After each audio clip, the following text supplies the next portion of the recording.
when a person doesn't have the faith or haven't experienced, like our Prophet Muhammad sallallahu alaihi wasallam, he was an orphan child, so he experienced pain. He was rejected. He had his emotional ability had been tested to his max. And I'm a witness to Honorable Elijah Muhammad and my father. I didn't know Honorable Elijah Muhammad personally, but I knew my father personally, and we know him personally, that those of us that have followed his teachings for years, and know that his emotional limits have been tested. And all he had as a resource to help him to survive as a human being, keep his humanity, is Allah subhanahu wa ta'ala, his faith in the Quran and the teachings of our Prophet Muhammad, peace and his prayers be on the Prophet. So, but most of the young people and most of the people in this community that you can't get along with, that have issues, they can't get past the emotional level. That's as far as they go. They can fight for something as long as it don't affect them emotionally. We have to be able to, that's what Ramadan should teach us, to sacrifice. You know, if you're in the middle of Ramadan and your wife leaves you, and you want to finish that argument, you can't finish that argument. You know, now that's a heartbreak for you. You know, you lost your wife and you can't even go and run and beg for her back. You know, now most of us, I probably would. I'd have to break that day because my wife, she, you know, I know her value to me and the family. But using that as an example, that's the kind of faith that we're supposed to have. That's the kind of faith that we're supposed to have. We're supposed to trust Allah to the point where we say, hey, I'm losing on this end. And Imam Rasul, I was listening to him when he was talking about family and wife. That's one of the first things I told my wife. I was fasting. We met really during the month of Ramadan as human beings, because that's when she fasted. Well, actually, when I met my wife, I don't know how many people I told in this story. We met, went out on a casual date, I think to a movie or something. I've been stalking her for a while. That's a wrong word. I've been watching her for a while, and I had already she didn't know I knew her father well. I had several conversations with her father, and I liked him. He was a nice man. And so by the time I asked her out, I didn't know much about her, but she had a lot of questions for me, you know. And I told her I was a Muslim and this and that, blah, blah. Next time we went out, Allah's my witness, she was asking me more questions. I forget what the specific question was, but what impressed me most is she said, I read the Quran. I said, what are you talking about, you read the Quran? Where you get the Quran from? She said, I went to the library and got a Quran. I said, what Quran? Where is that Quran? What Quran? And she said, it's in English. So she showed it to me. So we had Qurans in the house on every shelf, every room you walk in. So I went in the house and got her a Quran and said, this is the Yusuf Ali translation that we read. The explanation and commentary is really good. This is the Quran we read. And I think Ramadan was coming up soon. And so we wound up fasting together.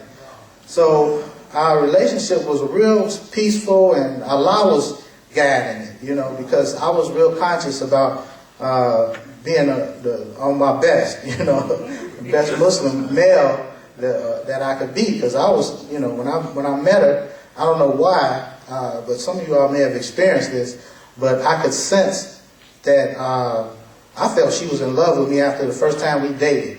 And immediately I said, well, you know, she's in my hands right now, and I got to get myself together and learn more about her. And the more I learned about her, the more blessings I got. Long story short, she used to, when I was reflecting on Imam Rasul, I have to forget where I was going. I had to train myself. My father used to do that. You know, you think he's way off the subject, but he remembered how he started. I started out mentioning Imam Rasul talking about relationships. And I used to tell my wife early on, I used to remind her, because young people, emotional, we didn't have air conditioning in our car at one time. And, well, I didn't have air conditioning in any car. And after we discovered, we got air conditioning in the car. My father bought me a car, because I used to drive for him, run errands, daily errands for the ministry. And he got me a car with air conditioning. We discovered that we didn't fight when the air was on. I said, we arguing. And I said, that's because it's hot. And so Allah was making me a mature man at the time. And I was practicing more patience and reflecting and thinking and using my head a little more. And I used to tell her whenever we argued, I said, well, because of my faith, if I thought I was right, you don't have to win an argument. You don't have to win a fight. Right is right. I would just be patient. And I would remind her, I said, we're not enemies. You know, I just say that whenever we argue, whenever it went too far. But I got accused of being cold and not emotional, not responsive. I said, no, I'm just not violent. I don't react. I said, so then I thought about it. I'm going to use some psychology. I said, you know what? I'm not upset, but I can get loud and I can yell. So it's a tool. You don't have to be out of control to use the tools that Allah gave you. You can speak with command, with a voice of authority. You can speak with aggression. But knowing all in all that Allah has blessed you with the intelligence to keep the peace. So you're in control. You're in control. So, and I take my blessing Allah gave me as being the man of the house. And I use it to the best of my ability, and Allah has blessed me greatly for it. And so going back to the young men and the imams and the ones that argue and have issues, and we got some out here that just don't have the faith we have, that were laying in waiting for the day Imam Muhammad passed because they didn't agree with him. And they jockeying for position. They think somehow they're going to lead the community. They're going to get a power or position or money or prestige. It's a sickness and a disease that's in the hearts of a person that is that way. Now, you know, I'm not pointing no fingers. I don't know who they are. We can't judge them. We don't know what's in their heart. But we should still have patience with them and try to teach them what it is that we think is the value of having faith and the value of leadership and the value of manhood. And when we see them on the wrong path, we don't immediately jump on them. We tell them something that's going to benefit their soul, like Imam Muhammad would do, or these good imams. And we'll see the soul, we'll see the spirit of Imam Muhammad return to this community. It's in these brothers, because we all know the true person, the Imam Muhammad, is not the one that took us way up in the clouds and showed us how deep and how wise he was and how he can show us these signs of Allah from the Quran in a way where nobody else has ever shown us, although that's a mercy from Allah. But Imam Muhammad, he spoke to us directly to our minds and our souls every time. And because he related to us, and he wasn't here to lord over us. And he knows that all that Allah blessed him with is from Allah's mercy, you know. So, I didn't mean to spend all day on this, but this is my subject.